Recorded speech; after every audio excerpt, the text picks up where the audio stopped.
Before Galileo, scholars believed that an object in motion without acceleration would cause any other objects on it to feel that motion.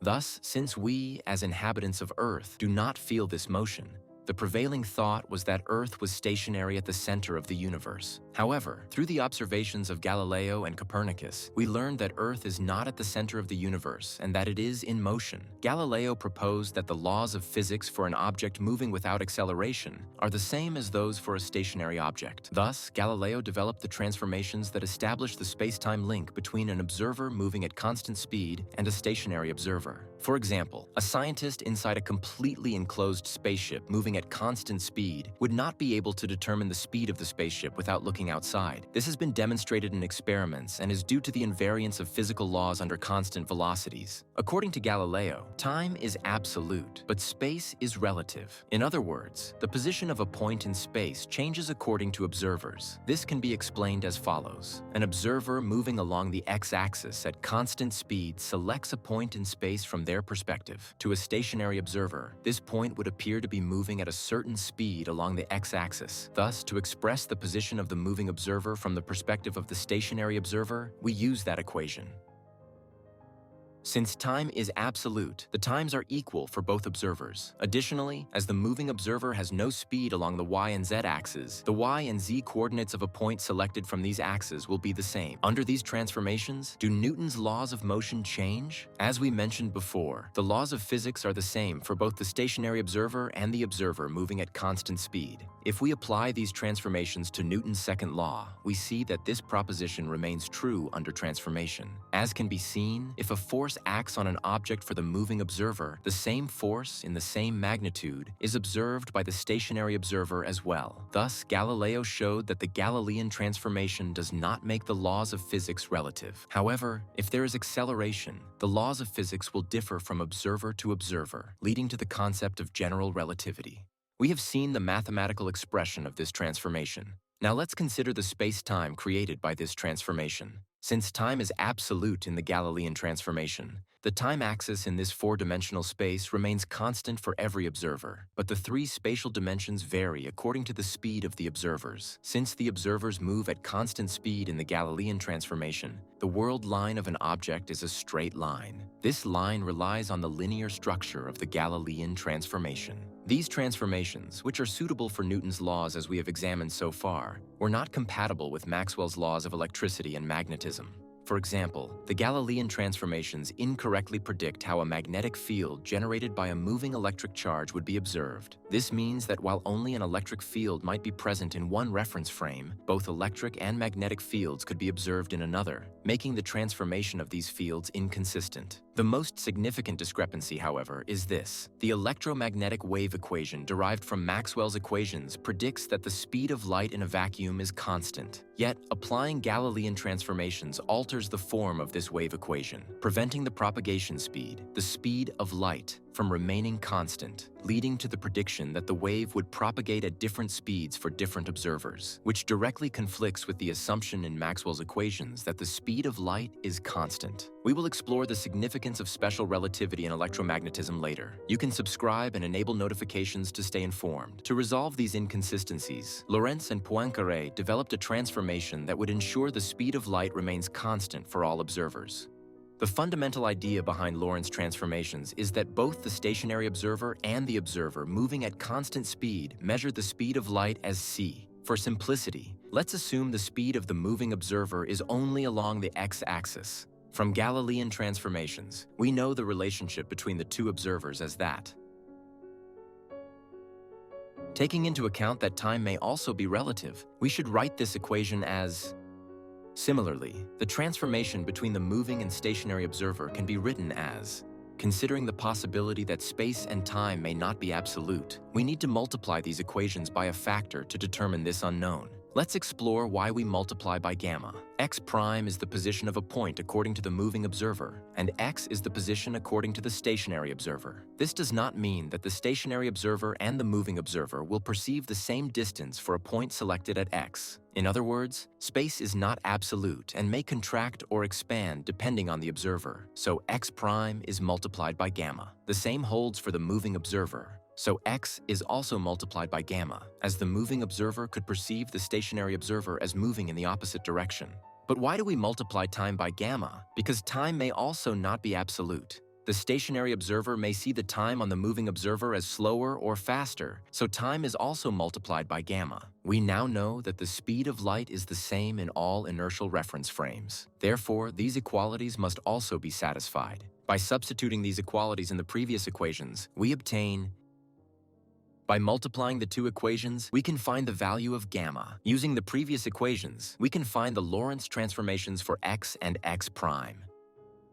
For t equals x over c and t prime equals x prime over c prime, substituting x and x prime, we find the Lorentz transformations for time. As can be seen, Lorentz transformations apply to the coordinates corresponding to the direction of velocity. For example, when deriving the Lorentz transformation, our velocity was in the x-axis, so the transformations along the x-axis are subject to the Lorentz transformation. Since there is no velocity along the other axes, the coordinates along those axes remain equivalent for all inertial reference frames.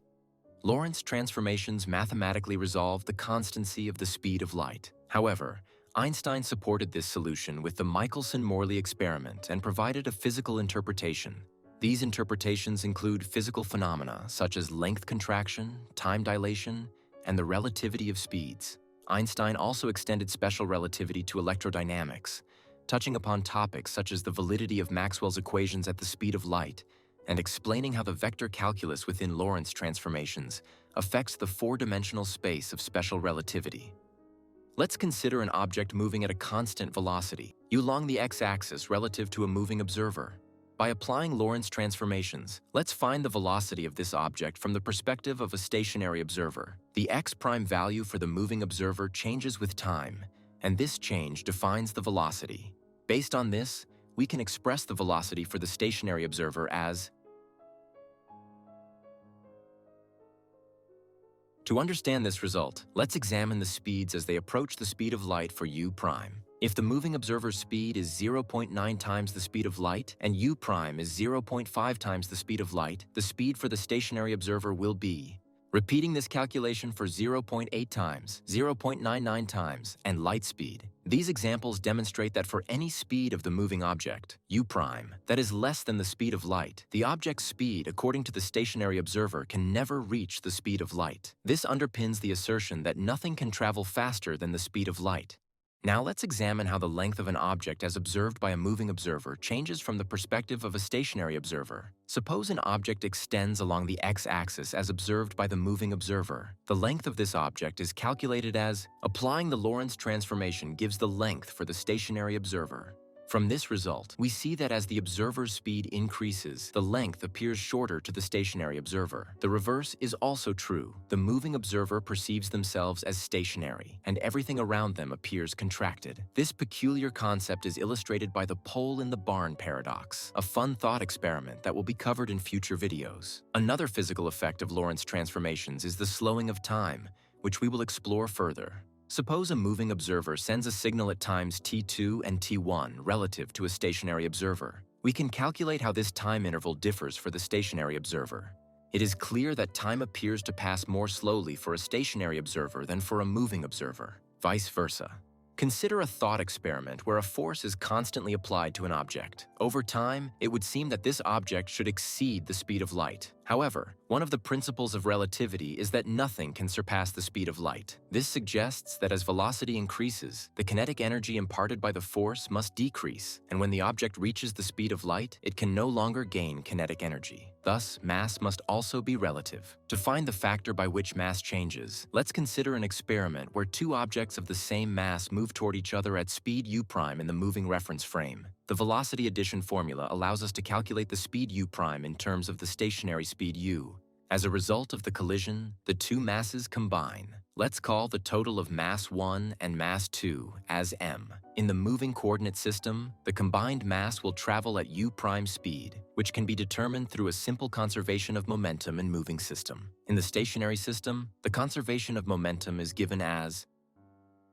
Here, m0 is the mass of the object at rest in the stationary system, and m is the mass of the moving object in the stationary system. Let's proceed with the conservation of momentum. Substituting the values for u and u prime, we get Thus, we have determined how mass changes with speed. This rest mass and speed-dependent mass have changed our perspective on energy. To see this, let's follow a mathematical approach. Let's calculate the energy that a balanced force imparts to an object. For a small dE, we examine how far the force is applied. Let's square our relativistic mass equation to find a new equality. Taking the differential of this equality, we get, combining this with the equality we found for kinetic energy and integrating, we obtain. Using the binomial theorem and Taylor series expansion, this can be further transformed as applying this expansion to our energy equation. The right side is the series expansion of the rest mass. That is, the right side equals mc squared. Thus, the total energy of an object can be given as. In this way, we have determined all the energies that a force transfers to an object. Notably, we find that even when an object is at rest, it has energy equivalent to its mass times the square of the speed of light. Additionally, the total energy of an object is given by Einstein's famous equation, E equals mc squared. In particle accelerators, electrons and protons are continuously subjected to a force through electric and magnetic fields to give them energy, but they can only be accelerated up to 99.9% of the speed of light. We have now learned the reason for this. The mass of an object changes depending on its speed. We have seen that length and time are not absolute. They can expand and contract. We observed that objects moving at different speeds in different inertial frames appear to have different velocities to an observer. While these differences are significant enough to challenge our understanding of physics, special relativity also requires a revision of the foundational vector calculations. That is, vector calculations must now be relative for all inertial frames. Before special relativity, vector calculations were always made under the assumption of absolute time as transformations within three-dimensional space, and all physical laws were based on these vector calculations. However, after special relativity, vector calculations must change following a Lorentz transformation. This change in vector calculations means that as we approach the speed of light, physical laws behave differently. Learning vector calculations under the Lorentz transformation helps us understand nature better. This topic will be explored later. Don't forget to subscribe to stay informed. With a solid understanding of special relativity, let's ponder this intriguing theory. For instance, let's focus on time slowing down as we approach the speed of light. We saw from the Lorentz transformation that as an object's speed approaches the speed of light, time for this moving object slows down. We know that the speed of light is c. If we substitute this into the equation, we see that any time interval for a stationary observer becomes 0 for an object moving at the speed of light. In other words, light can theoretically travel from one end of the universe to the other in 0 time from its own perspective. This implies that if we had a spaceship that could reach the speed of light or close to it, we could theoretically reach every point in the universe without aging at all. Perhaps this is an adjustment made by the creators of the simulation, allowing us to travel anywhere in the universe. Who knows? We also saw that length contracts as we approach the speed of light. Now imagine for a moment reaching the speed of light. An object moving at this speed would observe the entire universe as compressed into a single point, moving at the speed of light. Imagine if you were a photon of light. You would perceive the universe from an entirely different perspective. As strange as these rules may seem, they are the laws of the universe, and everything must adhere to them. Looking ahead, we will delve into fascinating topics such as general relativity, where the geometry of space-time intertwines with the fabric of gravity, and quantum mechanics, which challenges our perceptions of reality at the most fundamental level. The journey through quantum field theory and the Standard Model will further illuminate the forces that govern particle interactions, paving the way for a discussion on the unification of forces and the mysteries of quantum gravity. These captivating subjects promise to enrich our understanding and inspire a deeper appreciation for the elegance of physical laws. Join me as we embark on this intellectual journey into the heart of modern physics.